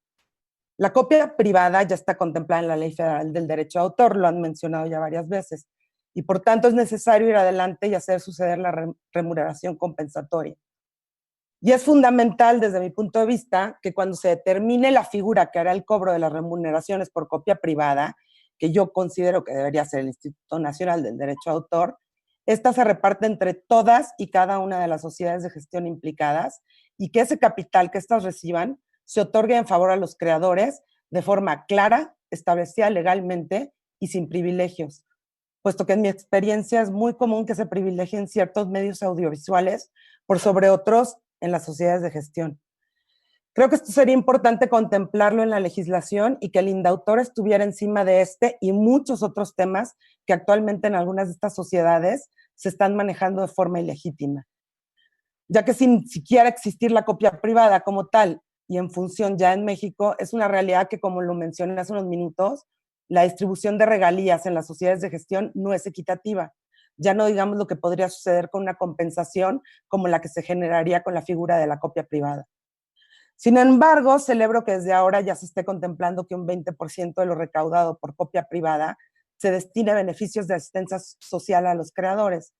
Pues volviendo con el punto anterior, es una realidad que muchas sociedades de gestión en su actividad cotidiana de recaudación de regalías no destinan un porcentaje digno para brindar seguridad social a sus agremiados. Punto pues que el INDAUTOR debería vigilar también cabalmente. Por último, me parece que es importante señalar que el creador debe obtener este derecho, pero al mismo tiempo que no se castigue al consumidor. Lo digo porque recientemente se ha grabado el IVA a plataformas audiovisuales con sede en el extranjero, aclarando que la remuneración por copia privada no es un impuesto y eso tiene que estar siempre muy claro. Suceden cuestiones como la de Netflix que derivaron en que la plataforma simplemente trasladara este impuesto a los usuarios, incrementando el precio y afectando en su economía. Los grandes corporativos tienen que asumir su responsabilidad en este sentido. Por último, celebro que en países como Ecuador, Paraguay, Perú o República Dominicana, por mencionar algunos, ya está en vigor el cobro de esta retribución compensatoria. Sin embargo, desde mi experiencia como creadora, guionista, directora y productora, debemos reconocer que México tendrá su particular complejidad, pues el producto cultural, como lo sería el cinematográfico o audiovisual, está hoy en día en un auge muy particular en comparación, ya no digamos solo con América Latina, sino con el mundo entero, por lo que jamás será lo mismo lucrar o hacer copias privadas de productos culturales mexicanos que de cualquier otra región emergente. Créanme que esto, que por derecho nos corresponde, sería un avance fundamental en nuestro país en el terreno del derecho autoral y el cuidado de autores y creadores. Como en su participación señaló Efraín Huerta, es un acto de justicia. Muchas gracias a todos. Muchísimas gracias por tu intervención y reflexión. Agradecemos tu participación, Lucía Carreras, quien es directora, productora y guionista de cine. También, si nos permites mantenerte conectada para la sesión de preguntas. Y pues ahora, para estos temas, viene la ponencia magistral, y ahora le pido a Fernando Zapata López, quien es académico, socio fundador de Zapata en Ríos, abogado y asociado, que nos presente su ponencia y que ha preparado en esta ocasión sobre este importante tema y que todos estamos pendientes. Muchísimas gracias, Fernando, bienvenido y estamos atentos a tu ponencia.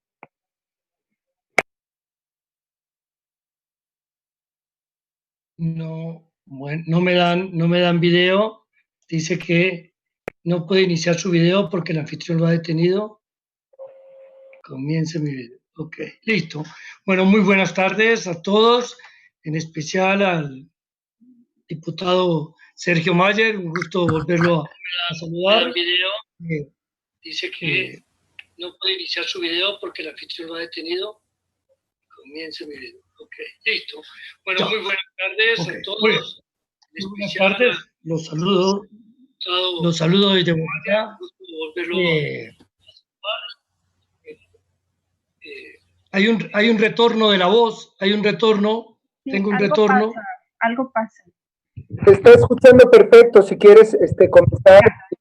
Problema. Ahora ya no hay retorno.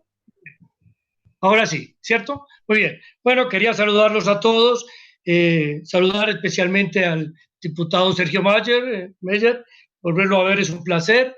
Igualmente a los colegas que han tenido el uso de la palabra en la primera hora.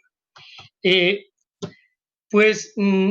este tema yo quisiera introducirlo señalando primero la paradoja a la que asistimos.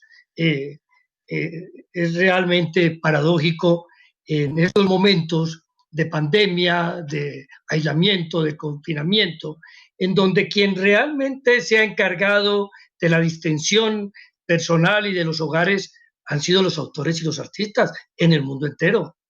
Es la obra musical, la obra audiovisual, el teatro, las diferentes manifestaciones culturales y artísticas, la que han hecho menos difícil el tránsito a través de esta situación de dificultad que vivimos en el mundo entero.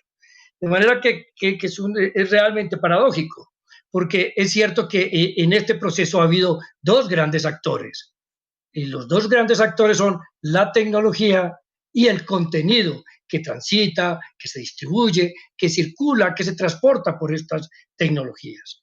Por eso yo quisiera hacer una muy breve presentación, tal cual me lo han pedido, a través de tres ejes.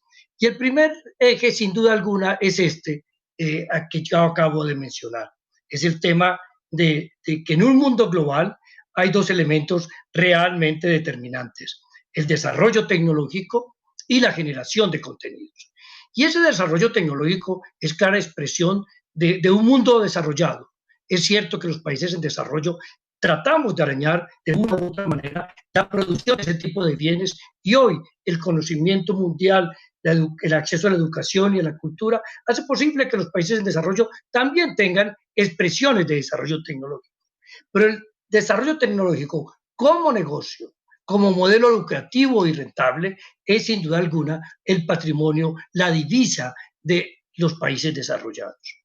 Esos países desarrollados saben muy bien que toda tecnología de hoy está íntimamente vinculada al derecho de autor en la medida que protege a las obras literarias y las obras artísticas. Y dijéramos que ha sido una constante, esa ha sido una realidad desde el momento mismo en que aparece la imprenta, como expresión, como mecanismo, como posibilidad de difundir las obras también. Recordemos que ayer como hoy, la tecnología de la imprenta se desarrolla años después, poquitos años después de la peste negra, entre otras cosas, porque uno de los sectores más abatidos por la peste había sido el sector de los copistas.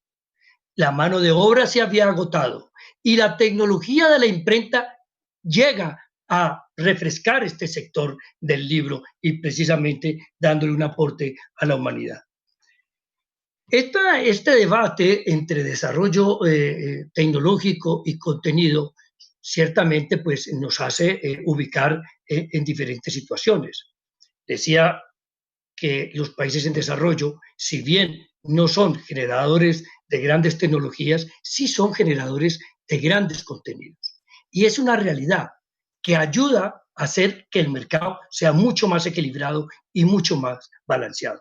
Lo que llama la atención es que mientras que en el mundo del desarrollo no discutimos con los precios ni con las tarifas de los bienes y los servicios propios de la tecnología, sí notamos el gusto de pelear por el costo y por las conquistas que queremos en el mundo de los contenidos, sin pensar que ese equilibrio es necesario y que en este mercado global entre tecnología y contenidos nosotros tenemos mucho que aportar. Por eso yo quisiera señalar que esta referencia al hecho de que de los 74 países que hoy en día tienen copia privada, 24 estén en Europa, Canadá, Estados Unidos, 4 en Asia, 3 en África y los 4 que tenemos acá, es realmente una comparación que no tiene sentido. Porque la verdad es que esta discusión en materia de protección históricamente se ha dado básicamente entre Europa y América Latina. Recordemos que América Latina, con países como México, Argentina, Chile, Colombia, Perú, tuvo leyes de derecho de autor primero que muchos países europeos y que aquí tuvimos los famosos tratados interamericanos en protección de derecho de autor que fueron paralelamente con el advenimiento o el establecimiento del Convenio de Berna. De manera que no solo tenemos que tener una responsabilidad con lo que hoy es base de nuestra riqueza, que es el ingenio, la creatividad y el talento convertido en bienes de propiedad intelectual en general, no solo derecho de autor, sino también patentes, marcas, diseños, modelos. Y en este caso en particular, las tecnologías contribuyen a su difusión. También tengamos presente que son esos creadores de obras literarias y artísticas los que contribuyen a la identidad cultural de un país. La identidad cultural de un país no se construye por arte de magia, se hace con las expresiones culturales, mayoritariamente de los autores y de los artistas. Es cierto que la identidad cultural es un término omnicomprensivo que comprende muchas variables, pero particularmente son las expresiones culturales o las expresiones literarias y artísticas.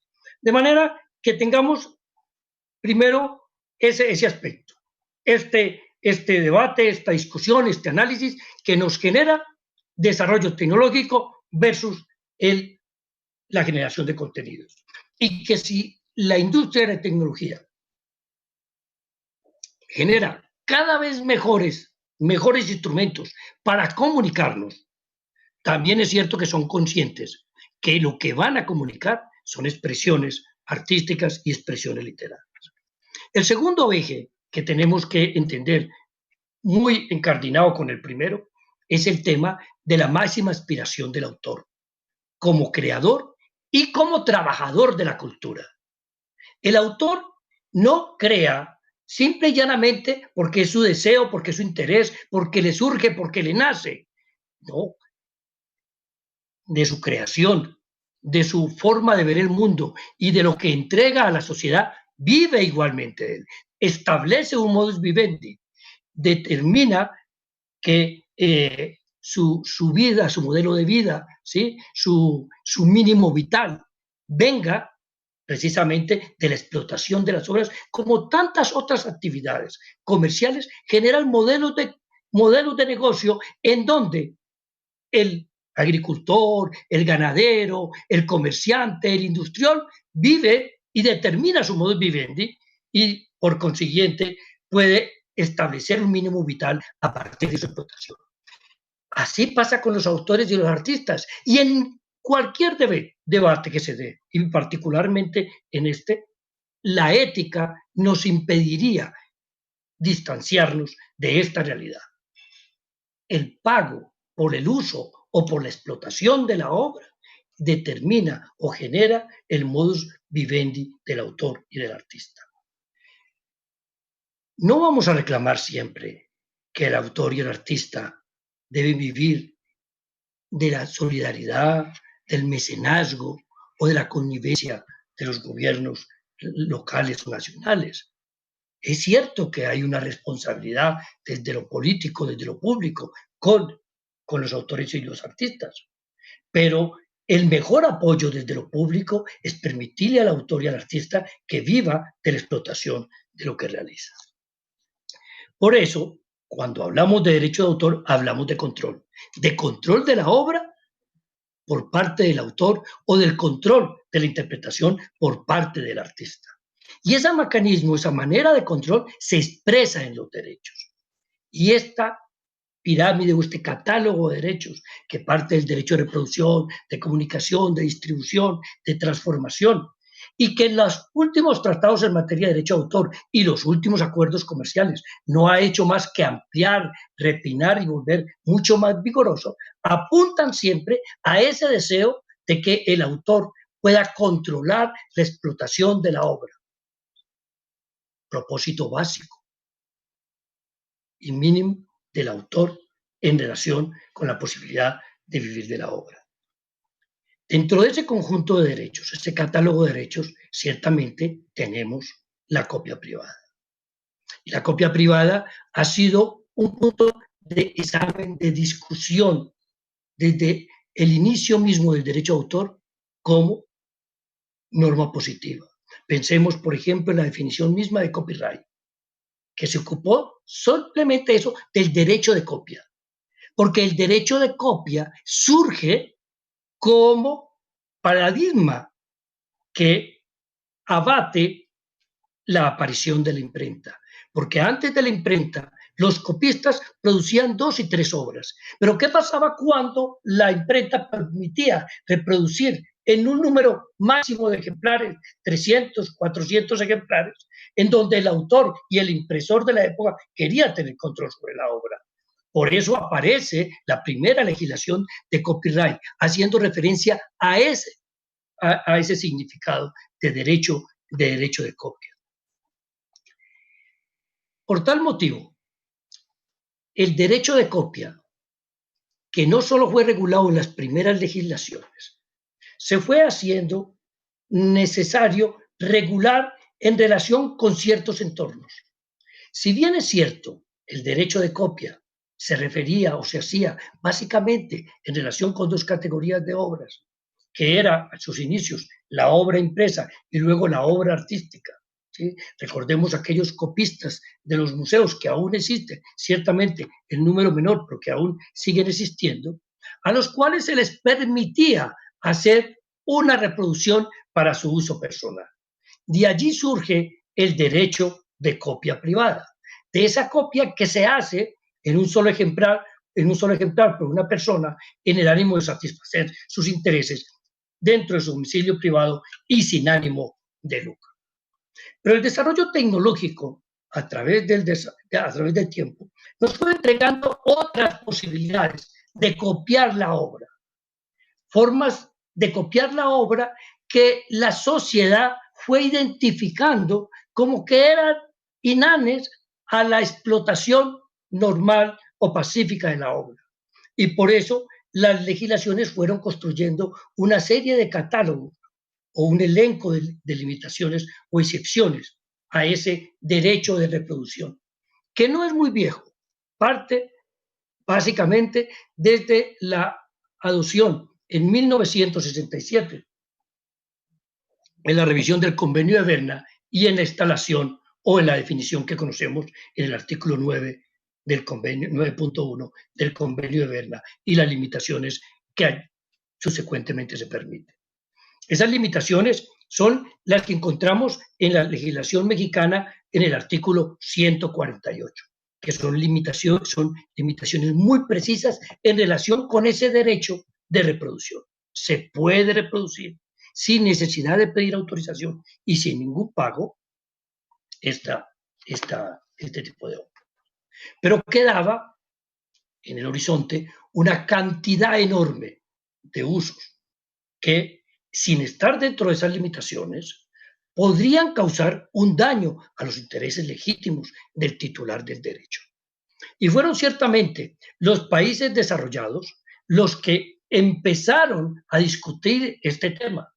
Aquellos países desarrollados que fueron los primeros precisamente en producir estos bienes que hoy en día nosotros importamos a nuestras economías o que producimos dentro de ellas con franquicias o con licencias que ellos nos han otorgado, o en algunos de los casos porque la patente ya hubiere extinguido. Aquí se hizo necesario una solución, y esa solución es de tipo legal, porque hay soluciones para el derecho de autor de diversa índole. Hay soluciones desde el Ejecutivo, cuando se editan decretos, soluciones de tipo contractual, que son las que establecen las partes. Pero hay una solución que solamente puede ser dada por el órgano legislativo de un país. Porque estamos tratando con un derecho privado que genera en favor de sus titulares un derecho de propiedad, un derecho de decidir libremente si se autoriza o no y de excluir en explotación a otras personas. Entonces, entendido esta entelequia jurídica de manera normal y conducente, uno ha de entender que efectivamente allí hay un dilema. Hay un dilema y una controversia que ha sido generada por la tecnología, una tecnología que hoy, a diferencia de la de los años 60, es mucho más masiva en la reproducción de las obras y consecuentemente no tenemos que hacer muchas imaginaciones para entender que el daño es igualmente infinitamente mayor. Ya en estos otros 3 debates que ha habido en el marco de la Cámara de Diputados, convocados por la Secretaría de Cultura de la Cámara de Diputados, ¿sí? O la Comisión de Cultura, perdón, se han examinado ciertamente muchos aspectos que tienen que ver tanto desde el punto de vista tecnológico, pero desde el punto de vista económico. Pero aquí tenemos que hacerlo desde el punto de vista de la ética, que genera la solución de ese dilema, que crea la técnica y que solo los políticos han de resolver. Y cuando la solución es política, porque se hace desde el legislativo, es entendiendo ciertamente las razones de todas las partes. Así lo entendió el legislador mexicano en el año 96. Lastimosamente, sin la posibilidad de entender estos dos aspectos en relación con el sujeto que habría de hacer el pago, ni cuánto era realmente lo que había que pagar.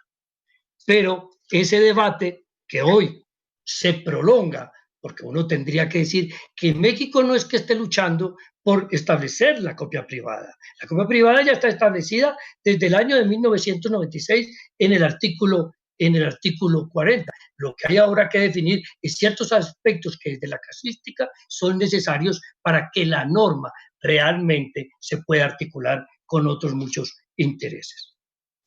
¿Qué sucedería si la copia privada no es desarrollada en estos aspectos? ¿Sí? O que el dilema, más bien, ¿sí?, que la disyuntiva fuera resuelta en favor de uno de los extremos y que ese extremo no fuera ciertamente el de los creadores y de los artistas. Pues que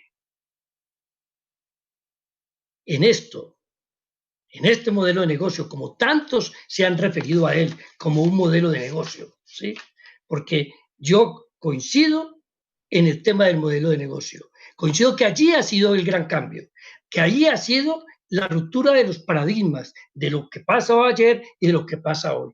Pero esa ruptura y ese cambio no podría dejar a los autores y a los artistas sin la posibilidad de devengar y de devenir de las formas de explotación de hoy, porque las de ayer ciertamente la han señalado insistentemente, ya no son tan notorias. Y hoy la pandemia que estamos viviendo nos está diciendo que gracias a esta ruptura que tenemos en la sociedad de hoy, ha desaparecido también un mecanismo muy interesante y además muy cierto y muy seguro, como era el de los conciertos.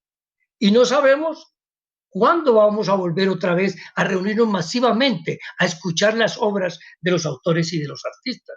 Por consiguiente, desde lo político se hace necesario esta discusión y definir este debate, este dilema, esta disyuntiva, sin duda alguna, en favor del extremo más vulnerable, que es el de los autores y de los artistas.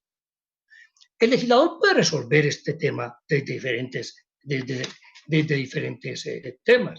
Podría acabar entonces con la copia privada, ¿sí?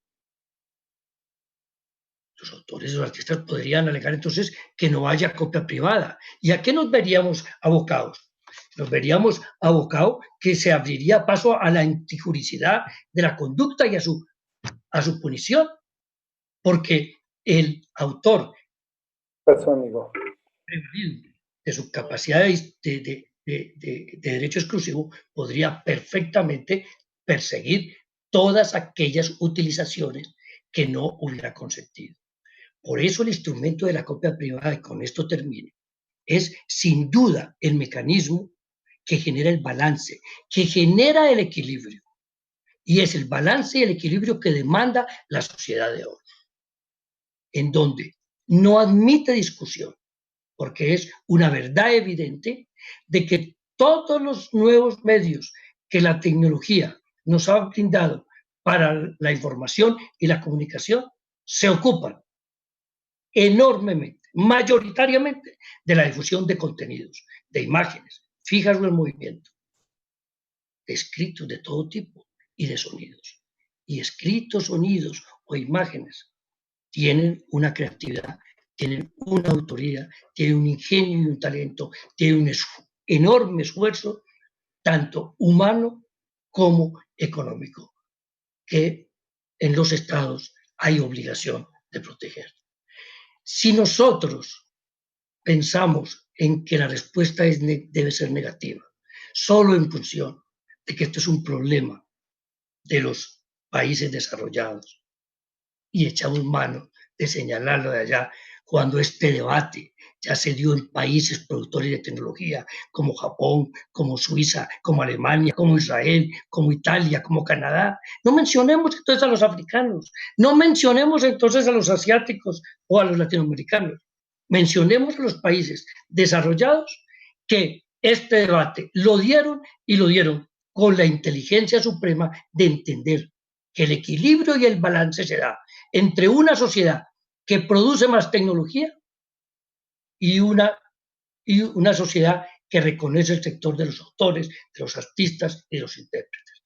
Miremos también cómo hoy la pandemia nos ha demostrado que países como Alemania, como Francia, por ejemplo, entregaron presupuestos muy grandes, presupuesto público, para apoyar a los autores y a los artistas, que son los que allá y acá nos han entretenido en este momento oscuro que vive la humanidad. Muchas gracias.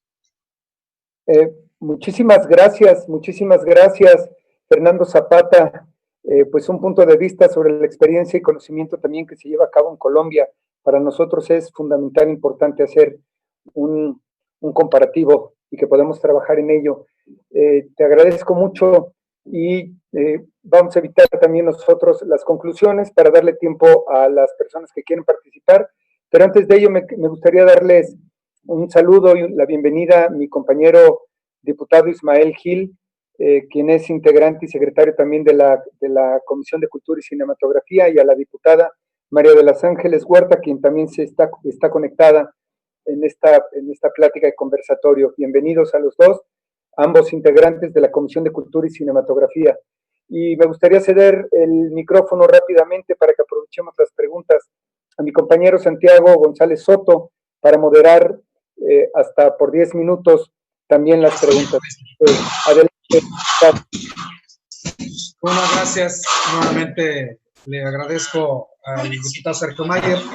Le queremos ceder efectivamente la palabra a las siguientes preguntas que está haciendo ya el auditorio y en donde tenemos, entre otras, una de José Luis Caballero Leal.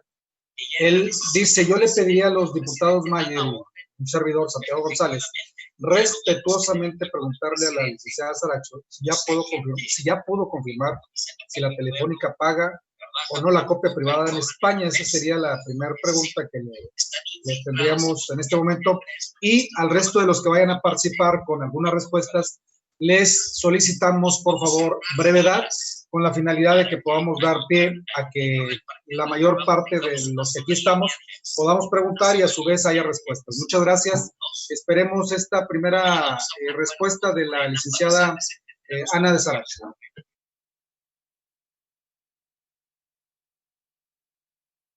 ¿Disponible la licenciada Ana de Saracho? No, diputado, no tiene abierto su micrófono. Bueno, vamos a continuar entonces en lo que se prepara la licenciada. Tenemos una pregunta que dice lo siguiente de parte de Carlos Gómez para todos los que han sido panelistas. Pregunta principalmente para Jorge Bravo.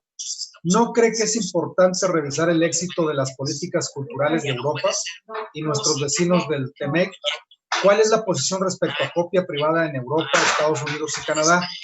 Y también para Jorge Bravo, de parte de Hugo, ¿cómo considera usted la cadena cultural nacional después de decir que nuestros socios comerciales son muy fuertes? Muchas gracias por sus respuestas e igualmente le solicitamos brevedad al licenciado Jorge Bravo. Muchas gracias, Jorge, adelante. Muchas gracias por la pregunta y todos quienes comentaron durante mi intervención. Me voy a limitar a decir que en Estados Unidos funciona el mercado y estamos ante el mercado que más productos culturales y de todo tipo genera en este planeta y que obviamente reclama sus derechos de autor. En España, en Europa, en Canadá e incluso en Reino Unido hay mucho Estado y lo acaban de decir incluso hace un momento.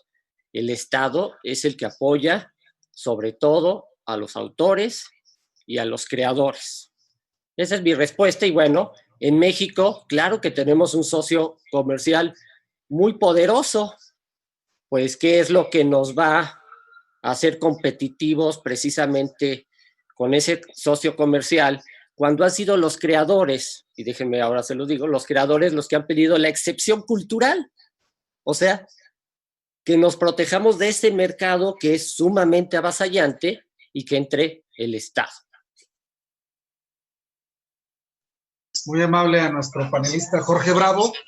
Tenemos más preguntas, más bien dos para Lucía Carreras, que dice primero que la sociedad de gestión cobre la repetición cinematográfica. Es una pregunta, no es una afirmación. Que la sociedad de gestión cobre la repetición cinematográfica. Y dos, ¿qué opina que la iniciativa no regula nada respecto a los artistas independientes y solo ve por los que están en una asociación? Gracias por sus respuestas breves, Lucía Carrera. Gracias. No entendí la primera pregunta, pero respondo la segunda.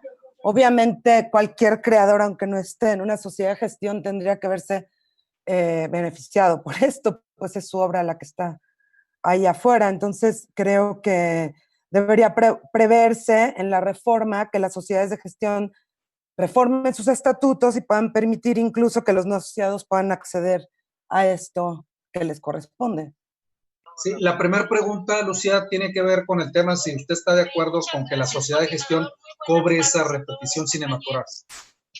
Las repeticiones, claro, las regalías de las repeticiones. La pregunta...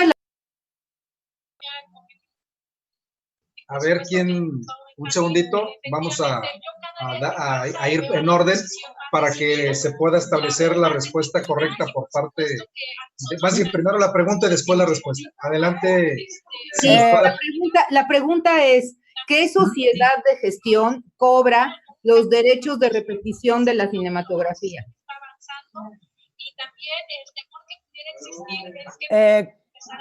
Bueno, en mi caso, como directora de la Sociedad de Directores y Realizadores Audiovisuales, y en el caso del guión, la SOGEM.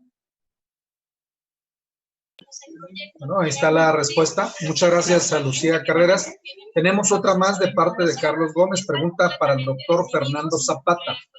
¿Podríamos entonces no legislar la copia privada?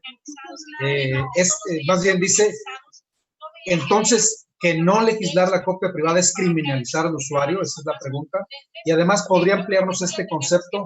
Otra, para el doctor Zapata, ¿nos puede ampliar los aportes a las políticas culturales de los países que sí tienen copia privada? Gracias por la respuesta. Diputado, antes de continuar con la respuesta, yo les pediría, por favor, a las personas que tienen abierto su micrófono, seamos respetuosos de los tiempos de quien está exponiendo y que los pongamos en mute, por favor, para que no estén interviniendo. Muchas gracias. Gracias por la corrección y al diputado Mayer. De igual manera, quiero pues, darle la palabra al licenciado doctor Fernando Zapata. Adelante, doctor. Gracias, diputado. Mire, esta es una discusión deontológica y por eso yo hablaba de que el dilema, ¿sí? Tendría que solo lo puede resolver el órgano legislativo, porque tiene enfrente los dos extremos. Y en este caso es el extremo de los titulares de los derechos y el de los usuarios, ¿sí? A través de cualquier medio. Pero para resolver este debate parte de una serie de principios que ya están establecidos en la Constitución, en la ley y en los tratados. Y es que los derechos le corresponden a los autores, entre ellos el derecho de reproducción. Cuando el derecho de reproducción ha sido limitado, ha sido en función de un interés general. Ese interés general puede ser la educación, la información y la cultura. Y está sometido a lo que los tratados llaman la regla de las tres condiciones. Y que el legislador mexicano, al establecer las limitaciones, así lo ha determinado. Entonces, llega el momento de resolver este asunto. El asunto determinado por el desarrollo tecnológico y la cada vez más posibilidad de almacenamiento de obras en estos.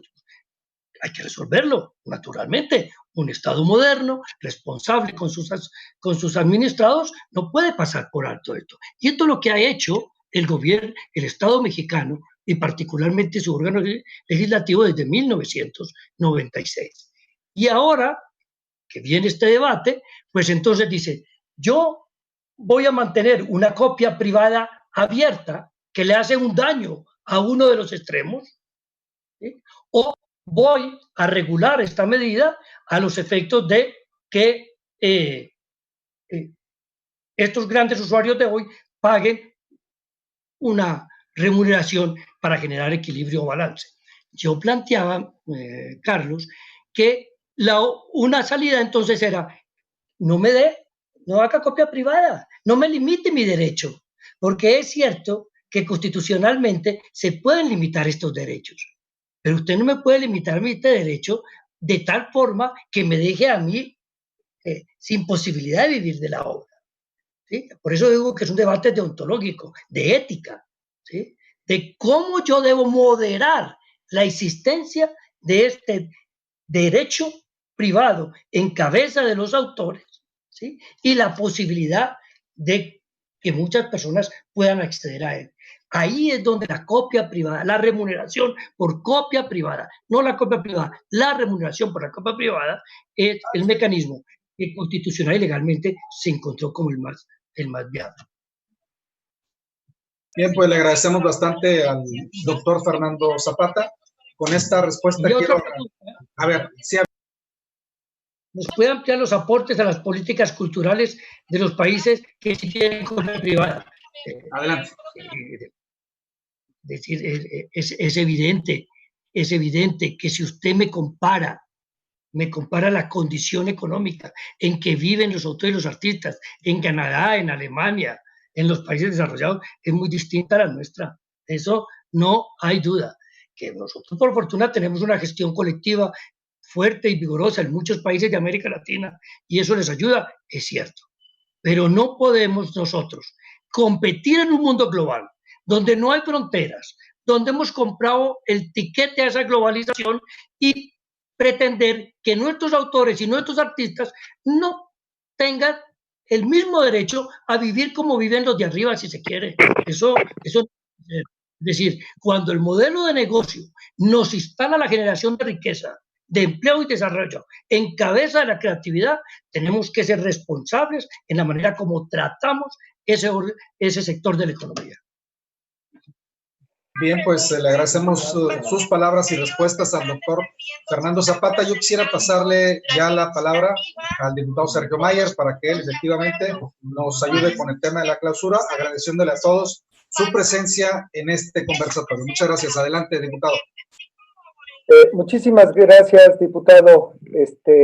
Bueno, primero que nada quiero agradecer la participación de todos los invitados y por supuesto que los invito a continuar, a que sigamos y que nos sigan acompañando a las siguientes sesiones que vamos a llevar a cabo todos los miércoles de junio con intervenciones de especialistas, instituciones, integrantes de la comunidad artística, cultural y por supuesto legisladores. Para nosotros es de suma importancia escuchar todas las voces para poder integrar una carpeta para la toma de decisiones ante la iniciativa que estamos presentando, haciendo un ejercicio de parlamento abierto donde realmente agradecemos y valoramos la participación de todos los expertos en cada uno de los temas. Así que, y que sepan que, hemos cedido los tiempos para las preguntas, para no hacer resúmenes, pero las personas que quieran tener el resumen de cada una de las participaciones, lo pueden solicitar al correo de la secretaria técnica, que ya lo hemos puesto ahí también, pero viene siendo, es andrea.sanchez@diputados.gov.mx. A ese correo pueden escribir para que les hagan llegar los resúmenes de cada una de las participaciones y si quieren ponerse al día con las anteriores, con gusto se les harán llegar a cada uno de ustedes.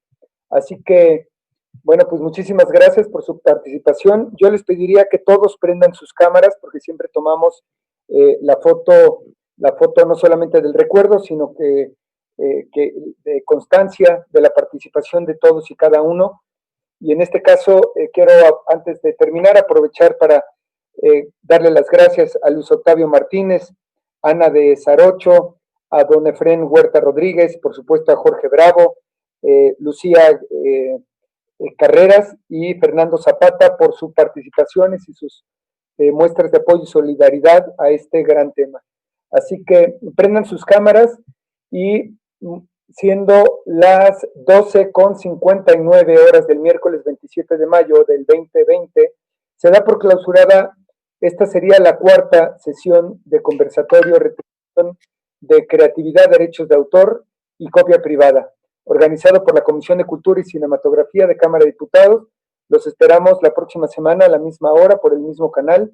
Muchísimas gracias a todos y síganse cuidando porque sigue estando los niveles de contagios realmente altos. Así que fuerte abrazo a todos y hagamos la foto oficial.